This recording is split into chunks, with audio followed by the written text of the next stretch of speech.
Life is a journey of intricate tapestry, woven with threads of joy and sorrow, faith and doubt, love and loss. As I reflect upon my own path, I am filled with a profound sense of gratitude for the countless blessings that have illuminated my way.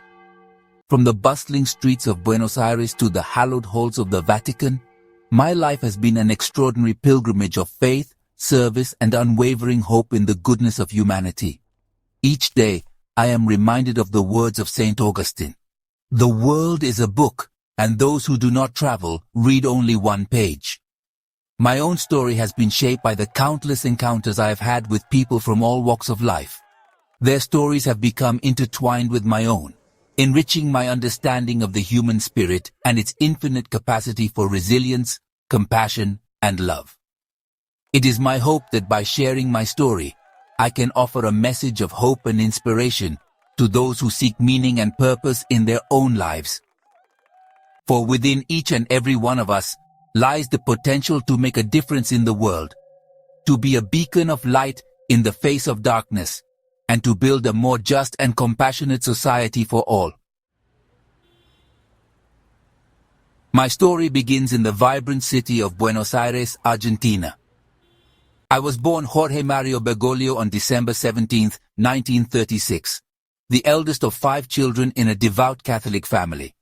My parents, Mario Jose Bergoglio and Regina Maria Sivori, instilled in me the importance of faith, hard work, and service to others. Growing up in the Flores neighborhood, I witnessed both the vibrancy and the struggles of everyday life. Buenos Aires was a city of stark contrasts, where elegance and poverty coexisted side by side. These early experiences left an enduring mark on my heart, igniting within me a deep sense of compassion for the marginalized and a desire to work for a more just and equitable society. Our family home was filled with the aroma of my mother's cooking and the sounds of laughter and lively conversation. My parents, though strict in their faith, fostered a loving and supportive environment that allowed me and my siblings to explore our interests and develop our talents. My father, a railway worker, taught me the value of hard work and perseverance. My mother, a homemaker, nurtured in me a deep love for family and a strong sense of social justice. Despite the challenges facing our city and our world during this time of global conflict, my childhood was filled with simple joys, playing football with my friends in the streets, listening to tango music on the radio, and spending time with my family.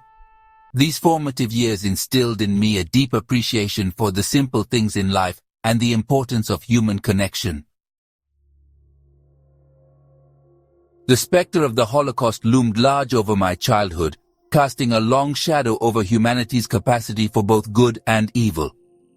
Though geographically distant, the horrors of the Nazi regime's systematic extermination of Jews shook me to my core.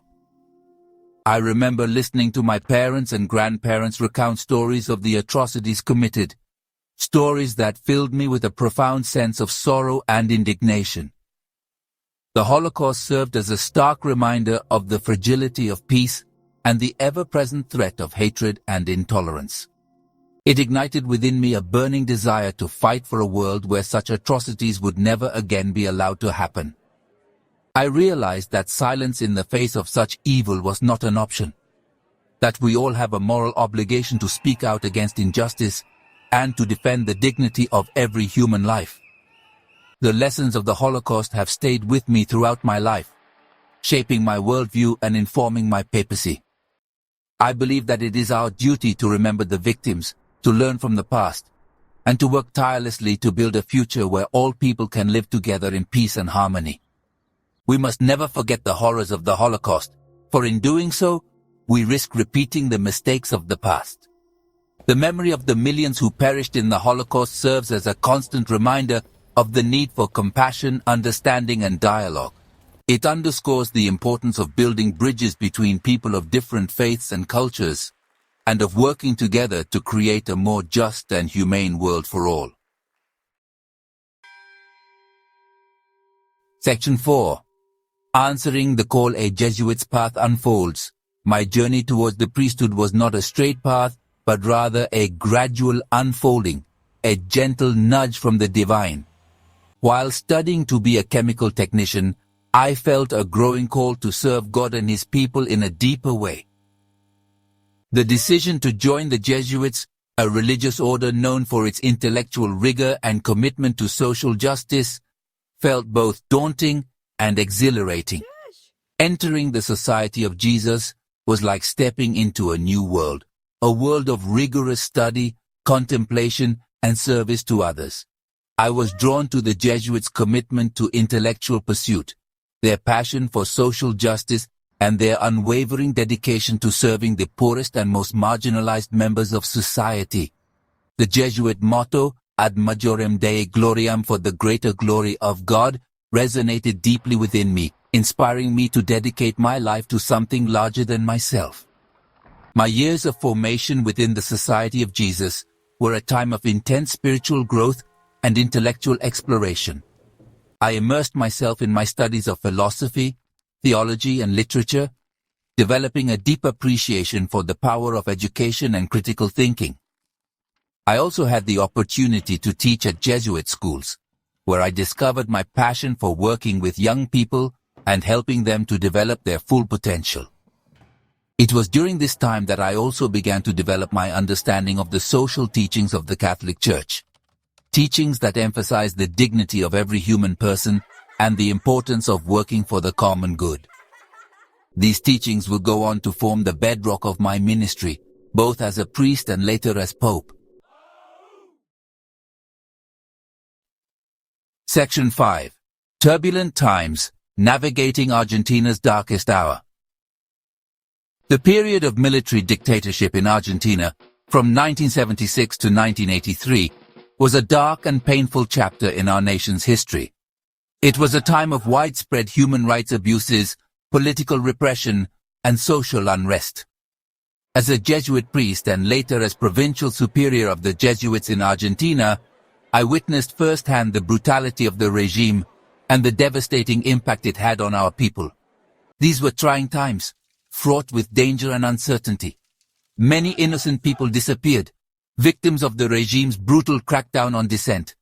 I felt a profound responsibility to speak out against the injustices I witnessed and to protect those who were most vulnerable. I did what I could, often working behind the scenes to provide refuge for those fleeing persecution and to advocate for the release of political prisoners. This period tested my faith and my commitment to justice. I witnessed unimaginable cruelty, but also extraordinary acts of courage and compassion. In the midst of darkness, I saw the light of the human spirit shine through in the countless individuals who risked their lives to protect others and to fight for a more just and humane society. The legacy of Argentina's dirty war continues to haunt our nation. Yet, it also serves as a stark reminder of the importance of defending human rights, promoting dialogue, and working tirelessly to build a more just and peaceful world. We must never forget the victims of this dark chapter in our history, and we must remain vigilant in our efforts to prevent such atrocities from happening again.